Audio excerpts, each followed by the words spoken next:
Yo, welcome to PTA Sports. I am your host, Pest the Analyst. Let's go on ahead and review this game, shall we? So, listen, at the end of the day, right, Giants took another L, okay? Like, plain and simple, Giants took another L. It was a close-ass game, but we came up short at the end there.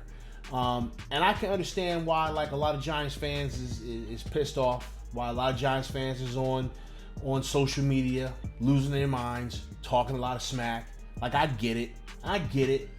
But here's the thing, man. In this game against the Rams, saw a lot of good things. Saw a whole lot of good things. And I get it. You're looking at the score, right? You're looking at the wins and the losses.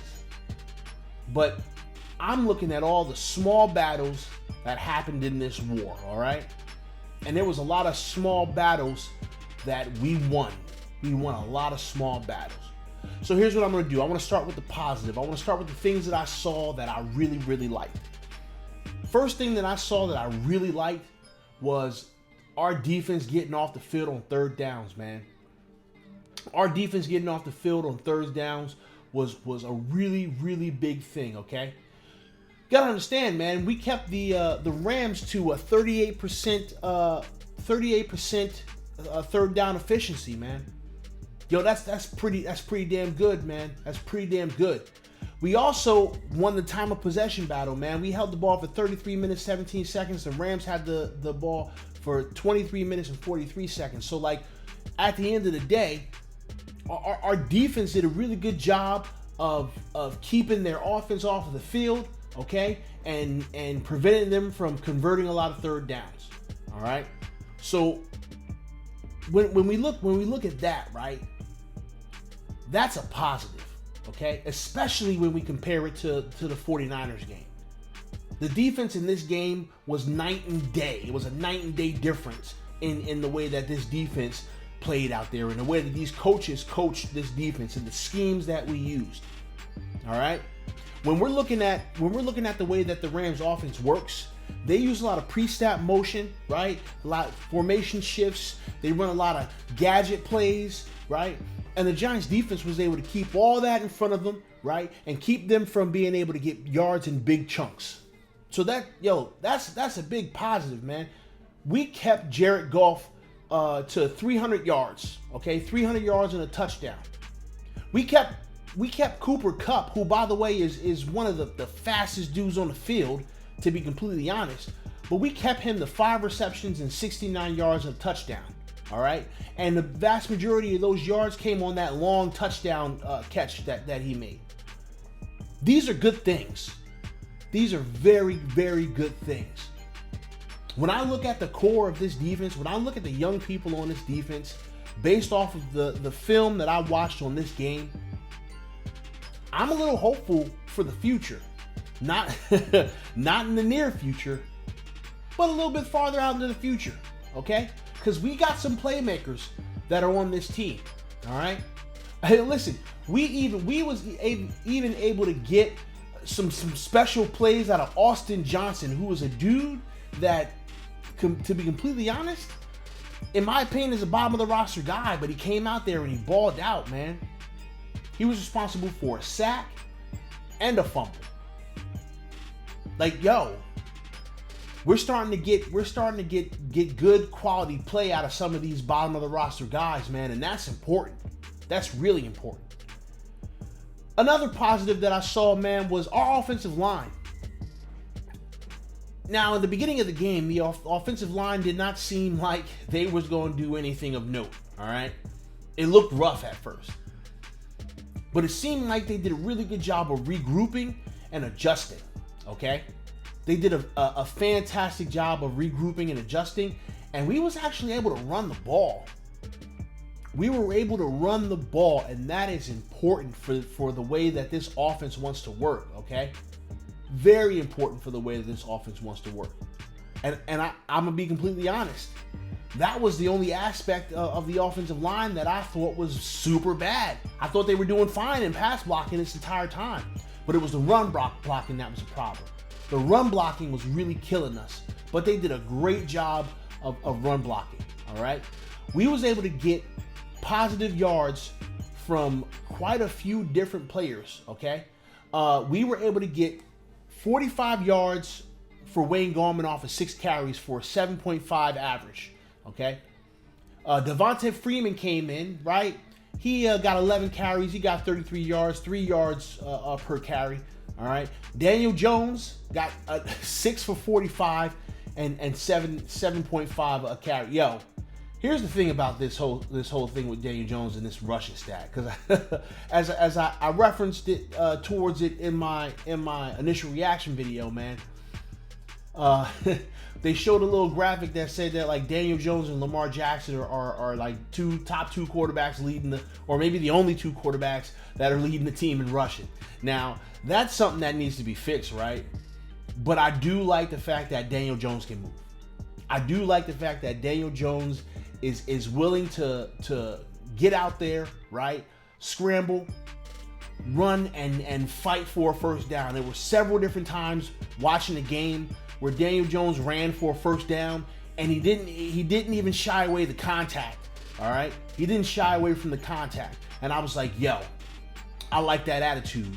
Now it always makes me a little bit nervous when he's not shying away from the contact, because I'm always concerned that he might fumble. Okay, but I like the attitude. I like the attitude of, yo, I gotta get the first down, and I'm not gonna slide. I'm not gonna rest on my laurels here. I'm gonna fight for that first down. I dig that about Daniel Jones. I will say that, okay? Going into some more positives, man. It seemed like Evan Ingram decided that he wasn't going to drop a bunch of passes today, all right? Because he ended up with 6 receptions. Now, he only had 35 yards, and he was on 10 targets, so that's better. Okay, but the yards, I'm not happy with. I'm not gonna lie. I'm not happy with the yards, but I'm happy. I'm happier with his performance. I'm happy that he was able to make some tough catches out there. Okay, I still feel like Darius Slayton is not being utilized properly. He only had 3 receptions for 48 yards. Okay, but like, man, we got to figure out a way to get Darius Slayton involved. We really do. Lastly, the player of our game, the player of the game for the Giants, okay? And the player of the season right now for the Giants is Graham Gano. Because Graham Gano seems like he's automatic, all right? It's been a long time since I felt like, yo, our kicker's going out there. This is guaranteed points right here. And for the most part, with the exception of one kick this season, that was just a real long kick and it just didn't look good. But it looked like it had distance. He's just been spot on, man. Graham Gano, player of the game. He was the only one to put points on the board, man. All right, let's talk about some of the negatives, okay? And unfortunately, the vast majority of the negatives are going to be on the offensive side of the ball, right? Because we can't score points, and that's a problem. Let's start with the elephant in the room, Daniel Jones, okay? I have an absolute issue with the fact that Daniel Jones stares down his first read. It's killing me. It is absolutely killing me. And the reason why it's killing me the most is because Jason Garrett and Jerry Saplinski, these are the quarterback coaches, right? I know Jason Garrett is offensive coordinator, but he's supposed to be like this quarterback dude, right? He made Tony Romo look good. He made Dak Prescott look good, right? Then why aren't y'all working with this man on not staring down his first read? Why are not working with this man in terms of his vision of the field? I don't get that. I really don't. I don't get it. All right. That last throw that was an interception. Daniel Jones had other options. He had other options. He had to run it back on a check down, or he could have ran for the first down. Because guess what, Daniel? You running the ball was working. It was absolutely working. I don't know. We've got to figure out how we can get Daniel Jones to not stare down his first receiver. The reason why it was an interception on that last play was because he was staring him down the whole time. Just staring him down. And these defenders are smart. These defenders are watching the quarterback's eyes. They know, oh, he's getting ready to throw my way. I'm going to go snag that. They know. And Daniel Jones has to be cognizant of that. He is killing me with staring down his targets. I want to talk real briefly about Freeman, man. Freeman, you're killing me. Freeman had a touchdown at one point in the game, and I saw a couple of other people mention this on Twitter, man. And I watched this play several times, man. And all I could do was just shake my head, absolutely shake my head. It was a kind of a stretch to the left side, and we had the edge sealed, man. We had the edge sealed, and all Devontae had to do was just hop out, go to the outside, run towards the sideline. And there's a very good chance he could have had a touchdown. And for some reason, he kind of bounced the inside. You got to bounce that to the outside. When you see that we have the edge sealed on the back side of the play, and that's the direction, well, the front side of the play in that case, that was the front side of the play. You've got to hit that outside. And you've been in this league long enough to know that. I'm not quite sure what he was thinking, man, but that play right there could have been the difference between us winning and losing this game. Because that was a touchdown. Had we scored there, then maybe we kicking a field goal. Maybe we're kicking a field goal, and we can win the game. Walk off field goal. That right there is killing me. Another negative that I saw, and I spoke on it kind of briefly, but another negative that I saw is the fact that, from a play calling perspective, we're not utilizing Darius Slayton the right way. We're just not. I don't like where he lines up. I don't like that he's not Daniel Jones' first read. Okay, I don't like it. Daniel Jones should be set up to where Darius Slayton is his first read, right? And then Golden Tate or Evan Ingram, who I still hate, by the way, are his safety valves. And that's not what we're doing. I did see some play design that I really liked. There was a couple of different plays that I really liked. That play where Golden Tate got absolutely hammered. Oh man, that was a hell of a tackle. That play where Golden Tate got absolutely hammered, I actually like that play design. I like that play design a lot. And if we block that play a little better, Golden Tate's one-on-one with a defender, he could shake his shoes and go get 10, 15, 20 yards. I actually really like that play design. I also like that we utilized I also like that we utilized plays like that. But overall, I can't say that I was 100% happy with all of the play design. There is some stuff that I like, though. I will admit that.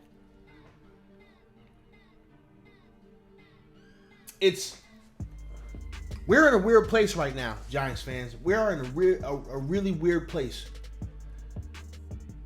Because there's enough signs to make us think that this team could actually do something at times, but we shoot ourselves in the foot with mistakes.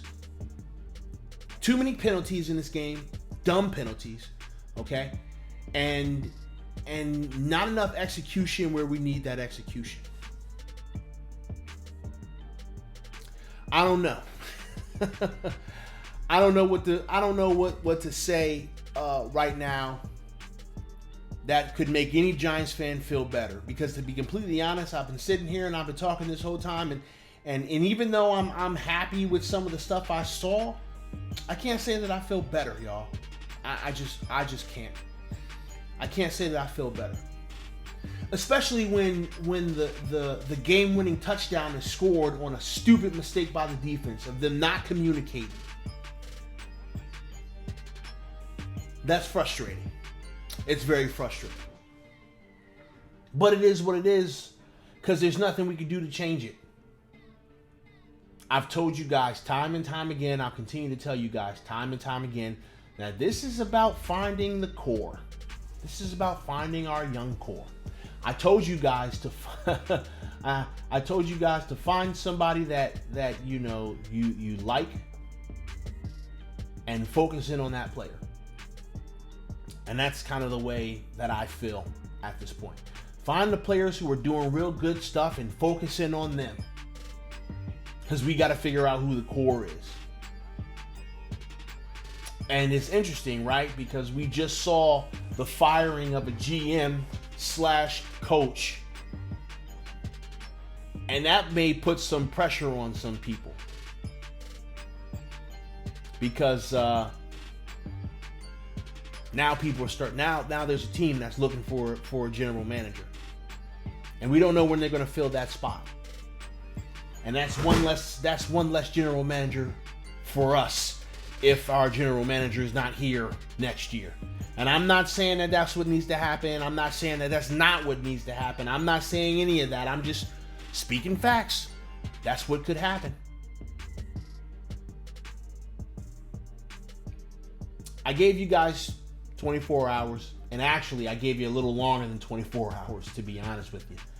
Being that this video is not dropping until Tuesday. It's time for us to move on. Because now we've got a divisional rivalry game coming up.